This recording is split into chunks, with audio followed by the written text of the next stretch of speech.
Lors d'une élection, on imagine souvent le second tour comme un face-à-face entre deux candidats.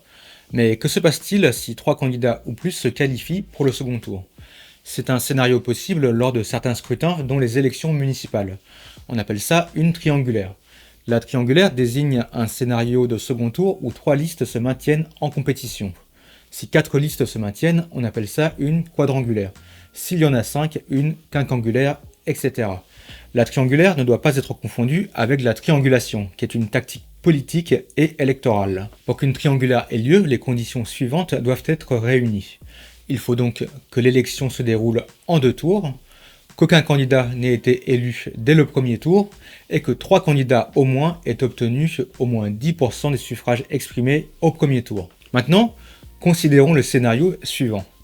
Le soir du premier tour d'une élection municipale, la liste A obtient 40% des suffrages, la liste B 30% et la liste C 15%. Les 15% restants se répartissent entre les listes restantes. Les listes A, B et C ayant atteint les paliers des 10% des suffrages, elles se qualifient pour le second tour et décident de se maintenir. Dès lors, elles s'affronteront dans une triangulaire. La liste qui arrive en tête au second tour l'emporte, et ce, même sans obtenir 50% des suffrages. Ce qui veut dire qu'une majorité relative suffit pour gagner dans cette configuration. Le scénario de triangulaire est également possible lors des élections législatives.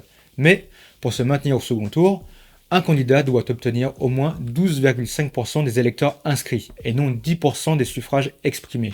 Maintenant, prenons le cas des élections municipales à Cergy, dans le Val d'Oise, en 2020. Pour rappel, Cergy est une ville de 65 000 habitants, comptant 31 660 inscrits et environ 10 300 votants. Les résultats du premier tour qualifient 4 listes.